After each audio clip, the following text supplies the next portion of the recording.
4 जून को देश में इंडिया अलायंस की कांग्रेस की सरकार 4 जून को बनेगी। मेरी बहनों को बोल देना चाहती हूं, आपका मानदेय दुगना होना जा रहा है, ये मैं लिख कर कह रही हूं।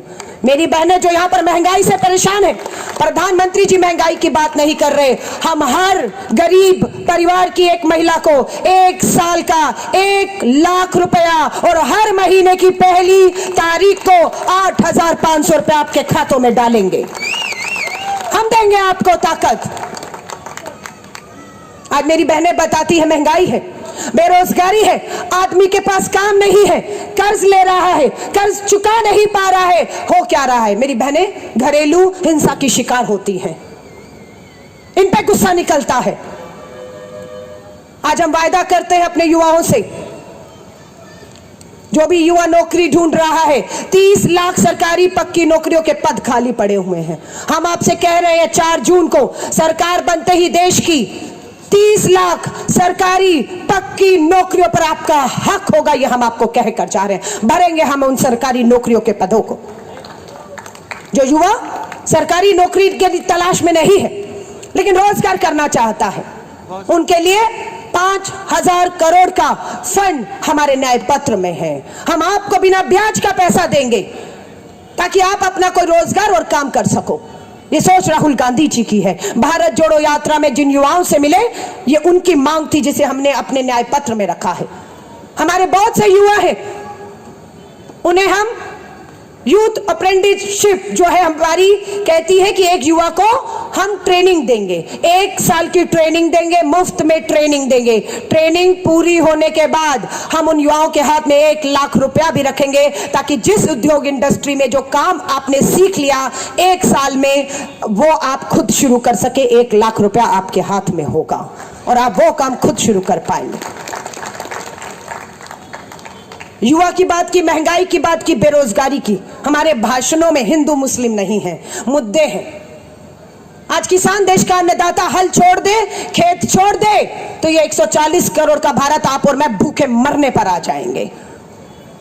आज वो किसान कर्ज में है। प्रधानमंत्री मोदी जी, आपने कहा था ना 2022 में अन्नदाता किसान की आय दुगनी हो जाएगी। सच्चाई यह है कि उस किसान का कर्ज दुगना हो चुका है, वो आत्महत्याएं कर रहा है। मैं आपसे पूछना चाहूंगी, हमारे देश के अन्नदाता किसान को उसकी फसल का उचित दाम मिलना चाहिए या नहीं? बताइए, बोलिए, अपनी चुप्पी तोड़िए, क्योंकि आपकी चुप्पी, आपकी खामोशी उस तानाशाह सरकार के लिए सहमति बन गई है।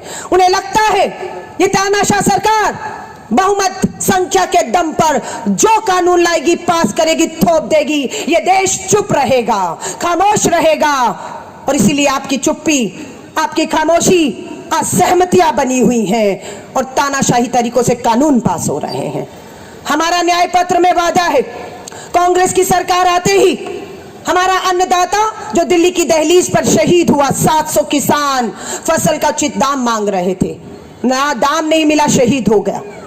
प्रधानमंत्री ने आविष्कार किया कि विदेश से मंगाए गए ड्रोन से कैसे सफलतापूर्ण आंसू गैस के गोले किसानों पर छोड़े जा सकते हैं, और छोड़े गए। ड्रोन से आंसू गैस के गोले छोड़े गए दिल्ली के अंदर किसानों के ऊपर। आज हमारा वायदा है, अगर आपका एक वोट 7 मई को किसानों को समर्पित हुआ तो मैं आपको भरोसा दिला रही हूं, आपका एक वोट हमारे किसानों को उनकी फसल का उचित दाम, एमएसपी पे कानून देने जा रहे हैं हम। ये आपको तय करना है कि आपका बटन किसान के लिए होगा तो उसे फसल का उचित दाम मिलेगा, एमएसपी पे कानून मिलेगा। हम किसान का एक एक पाई का कर्ज माफ कर देंगे और हम करने जा रहे हैं, लेकिन उसके लिए आपका वोट चाहिए। आपका वोट चाहिए, क्योंकि आजादी के बाद कभी भी कृषि उपकरणों पर टैक्स कर नहीं लगा था। यह भाजपा की सरकार है जिसने आते ही खाद, बीज, ट्रैक्टर, कृषि उपकरणों पर टैक्स लगाया है। हम कर्ज माफ करेंगे, हम जीएसटी टैक्स कर मुक्त कर देंगे ताकि किसान आत्महत्या ना करे, अपना खेत और हल ना छोड़े और 140 करोड़ के भारत का पेट पाल सके। मैं इस किसान के लिए आपका वोट मांगने आई हूं। मैं महंगाई से राहत देने के लिए अपनी बहनों के लिए वोट मांगने आई हूं। आपका आपका वोट देश के, गोवा के पढ़े लिखे बेरोजगार युवाओं के लिए होगा। वो आत्महत्या न करें, इसलिए आपको अपना वोट देना है। आपको अपना वोट इस देश का निर्माण करने वाले, ये स्कूल, ये अस्पताल, ये इमारतें, ये फ्लाईओवर, ये एयरपोर्ट, ये किसने बनाए हैं? आंधी हो, तूफान हो, बारिश हो, गर्मी हो, हमारा मजदूर, हमारा श्रमिक खड़ा हुआ इन इमारतों का, इन भवनों का, इन सड़कों का, फ्लाईओवर का निर्माण करता है। आज उसके साथ अन्याय हो रहा है, उसे न्यूनतम मजदूरी नहीं मिल रही है, मनरेगा में काम कर रहा है गांव में। देश के लिए वोट है आपका। हमारा यह वायदा है कि हम सरकार में आएंगे तो इस देश के श्रमिक मजदूर को, मनरेगा में देश में गांव में काम करने वाले मजदूरों को 400 रुपया प्रतिदिन की दिहाड़ी दी जाएगी। ये कानून हम लेकर आने वाले हैं। 400 रुपया प्रतिदिन दिहाड़ी मिलेगी। युवा न्याय, नारी न्याय, किसान न्याय, श्रमिक न्याय, 5 न्याय 25 गारंटी। पांचवा न्याय है गिनती करो, जातीय जनगणना करो। जिसकी जितनी आबादी इस देश के संसाधनों पर, इस देश की संपत्ति पर, इस देश के शिक्षण संस्थानों पर उनका उतना हक होना चाहिए। हाँ या नहीं? प्रधानमंत्री जी कहते हैं भाजपा आरएसएस, ये आरक्षण के तहत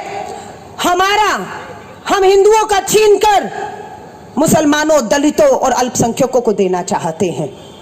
नहीं, जब जातीय जनगणना होगी, गिनती होगी, तो आप ही तो कहते हैं 70-75% आबादी हमारी है, हम हिंदुओं की है, ये देश हिंदू राष्ट्र होना चाहिए, तो आबादी तो हमारी है ना।